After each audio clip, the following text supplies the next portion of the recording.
Você é do tipo de pessoas que se assusta com recomendações médicas como tomar antibiótico para curar gripe? Ou, quem sabe, o uso de vacinas? Causa autismo? Ou já ouviu algo assim como óleo de coco é capaz de curar os males? É um superalimento? Então, hoje nós vamos para muito além dos números.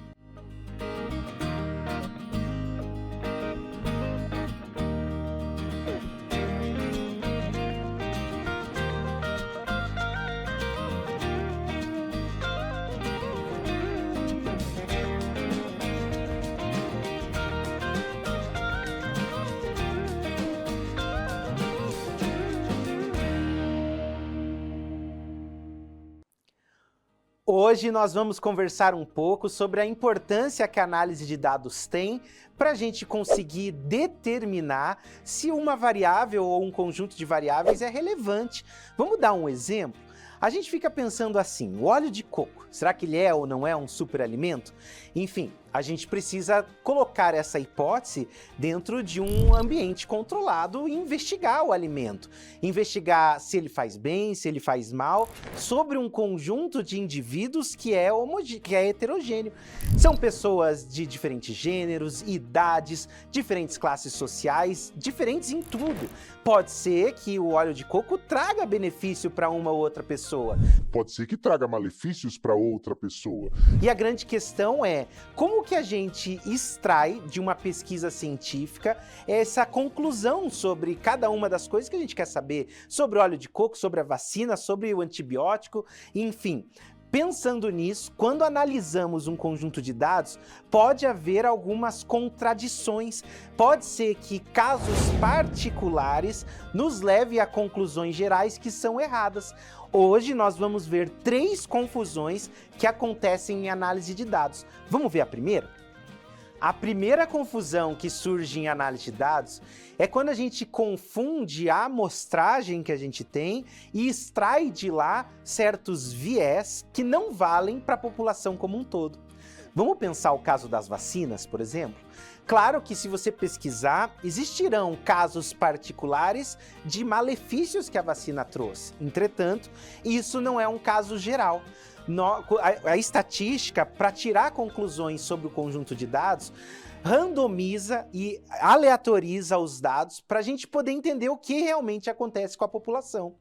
Estudos estatísticos são feitos selecionando amostras e a partir dessas amostras entende-se se a probabilidade de acontecer um fato ruim é grande ou é pequena. No caso das vacinas, quase zero. Entretanto, eventualmente as pessoas confundem casos particulares, causos então, histórias, que nos levam a conclusões errôneas sobre o que acontece de forma ampla. A gente se confunde de que isso pode ter causado mal eventualmente e generaliza como um causador de mal geral. Então, essa questão aparece muitas vezes quando a gente não percebe o trabalho estatístico que é realizado para validar uma pesquisa, inclusive na área médica. E qual é a segunda confusão que costuma acontecer na análise de dados? Quando nós confundimos o conceito de probabilidade. Aqui a gente vai diferenciar o que é risco relativo de risco absoluto.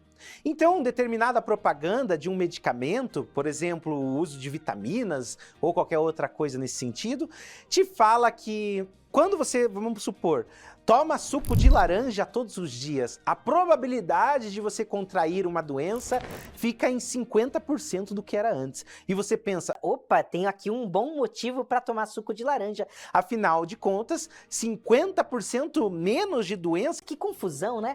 Acontece que há uma diferença entre risco absoluto e risco relativo. Às vezes, a probabilidade de você contrair uma doença é de 0,02%, ou seja, uma doença muito rara de acontecer. Se há, ao tomar suco de laranja, 50% a menos, agora a chance de contrair uma doença é de 0,01%.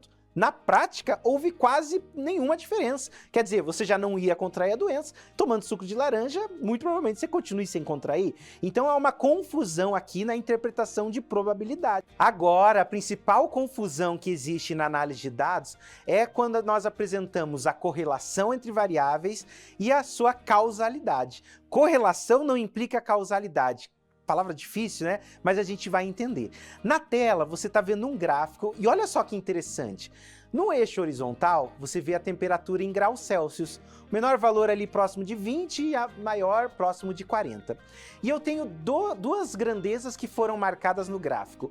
O consumo de sorvete em litros, que aumenta à medida que a temperatura aumenta. Há uma tendência maior ao consumo de sorvete. Tem gente que gosta de tomar sorvete no frio, mas geralmente as pessoas, quanto mais esquenta, mais consomem sorvete. E também há uma relação entre crimes violentos.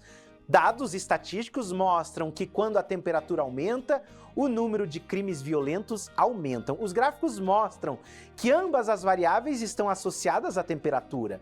Mais temperatura, mais consumo de sorvete, mais crimes violentos. Quem olha o gráfico uma primeira vez pode concluir corretamente que o consumo de sorvete está associado ao aumento de crimes violentos.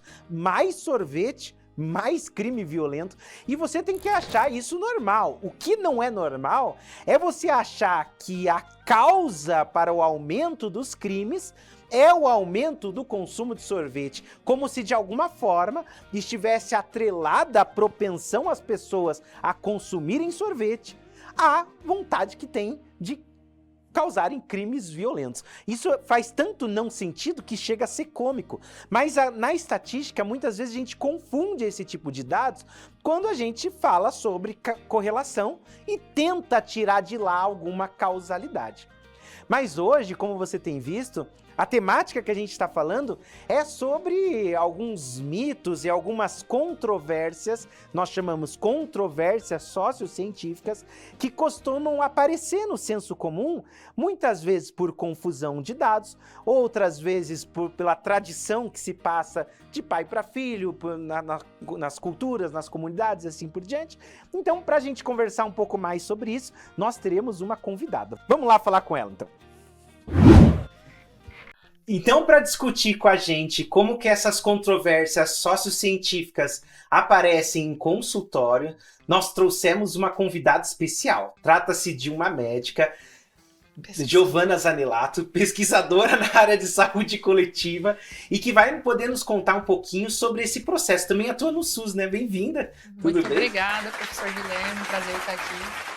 Muito bom. E você, no seu consultório, onde você trabalha, você passa por essas situações, assim, de talvez mitos ou coisas que os pacientes trazem como verdades na concepção deles, mas que eventualmente são contradições?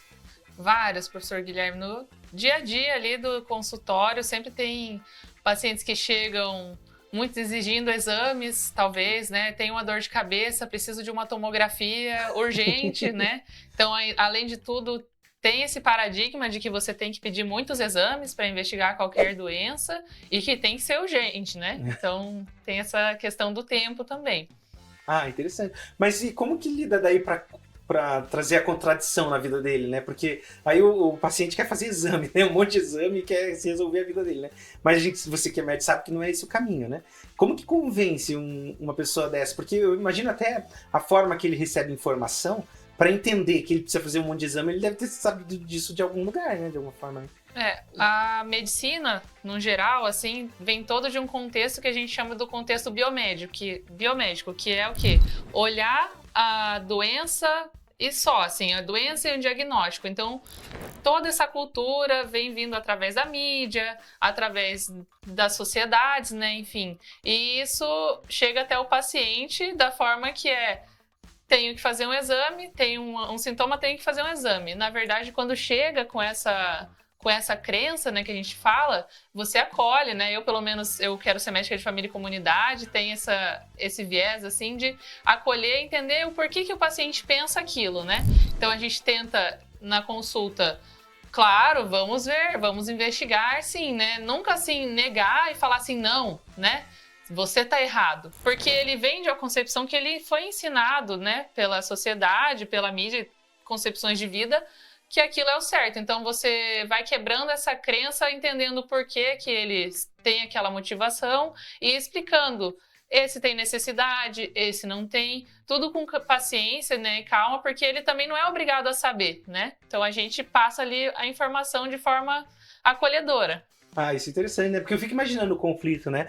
Eventualmente as pessoas vão criando suas concepções, né, ao longo da vida, né? Então, às vezes, a pessoa já é adulta, aí vai querer fazer um tratamento, né? Até citei no programa sobre vitamina D, sobre óleo de coco, né? E as pessoas conhecem, né, mitos ou coisas que elas vão constituindo ao longo dos anos, né? Por exemplo, às vezes são até tradições familiares que a avó fazia, alguém fazia, né? E aí, de repente, esse tratamento sempre deu certo na família, né? Sim. Mas talvez a medicina não valide e lidar com isso é um desafio, né? Lidar com isso é um grande desafio, assim, porque sempre tem aquele paciente que tem o remédio que cura tudo. O senhorzinho lá que o avô fazia garrafada ou algum outro tipo de medicação, né? Que são conhecimentos populares, que a gente também não pode desvalorizar aquela crença da pessoa totalmente, né? Mas explicar que não existe remédio que cura tudo. Não tem medicamento miraculoso, exame miraculoso, e atuar nesse sentido, assim, tem que ir aos poucos, porque se você bate de frente com a pessoa, você tá atuando ali numa atitude muito paternalista, né, e acaba que a pessoa não vai fazer um vínculo com você, ela não vai gostar do que você falou e não vai voltar. Então você tem que ter a oportunidade que ela volte para que você continue esse processo de educação continuada de saúde mesmo, e para que a pessoa exerça uma autonomia mais para frente, né? Nossa, isso é interessante. Eu penso também, né, Giovana, como as coisas mudaram nos últimos anos, né? Porque tem tanta coisa, às vezes, meio fake news, a gente chama hoje na internet, né? E até você contava um caso daquela página, antes do programa aqui, né? Daquela página do Eu Sou Cientista. Nunca vi um cientista. Nunca vi um cientista, né? São duas pesquisadoras maravilhosas ali, que elas desmistificam, assim, algumas histórias, né? Como o do óleo de coco, que o professor citou no bloco anterior, né? E elas trazem os estudos científicos, né? Então, na medicina baseada em evidências, a gente tem a pirâmide de evidências científicas e, em primeiro lugar, está sempre revisão sistemática e meta-análise. Então, elas buscam sempre trazer as melhores evidências baseadas nesses estudos. Mas, assim, também tem paciente que dá para a gente conseguir conversar, assim, e outros não, né? Mas também se o paciente chegar falando coisas muito absurdas, como exigindo o antibiótico para o caso de uma virose, como o senhor comentou, aí você tem que também ter uma postura, assim, mais incisiva também, porque isso pode prejudicar o tratamento, como aconteceu na Covid, né? Com Nossa, isso foi... uso indiscriminado de antibiótico e corticoide, assim, por profissionais, o pacote lá Covid, sem a mínima evidência científica. E que foi um grande problema, né? Que foi um grande problema. Interessante, gostei dessa análise, essa aí é bem interessante. Mais alguma coisa para hoje? Acredito que é isso, agradeço a possibilidade de participar aqui, falar um pouquinho da minha atuação no SUS, e é isso aí, pessoal. Lute pelo SUS. É verdade. Foi bem esclarecedor, quase esqueci do bate-bola, jogo rápido, me fale um número. Um número? 13. Uma área da saúde. Saúde coletiva. Agora eu preciso pensar. Eu faço bate-bola, jogo rápido, mas eu sou bem devagar. Agora, faz um aí. Faz um com você? Fala aí uma cor. Uma cor? Vermelho, tudo vermelho. Fala um peixe. Um peixe? Baiacu. Ótimo. Ótimo. Fala aí um remédio. Agora só lembro do Ivermectin, né? Ótimo. Enfim, hoje foi bate-bola ao contrário. Muito obrigado pela participação. A gente tem mais um bloco que a gente vai no laboratório fazer um experimento. Fica conosco.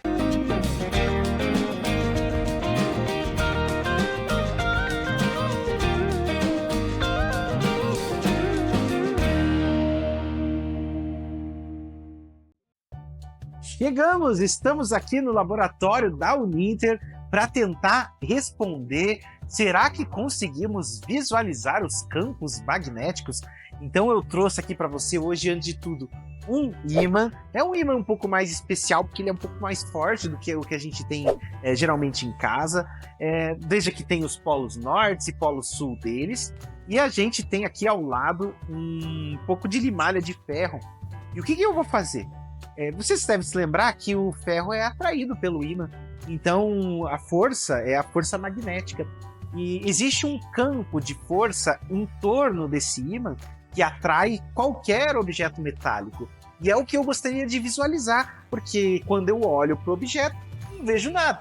Mas quando a gente aproxima um pouco de limalha de ferro desse ímã, eu vou conseguir ver alguns movimentos. Para isso, esse é um experimento bem interessante. Ó. Eu deixo a limalha de ferro aqui, separadinha, trago o ímã, vou colocar por baixo e de repente já começa uma movimentação meio esquisita. Ó.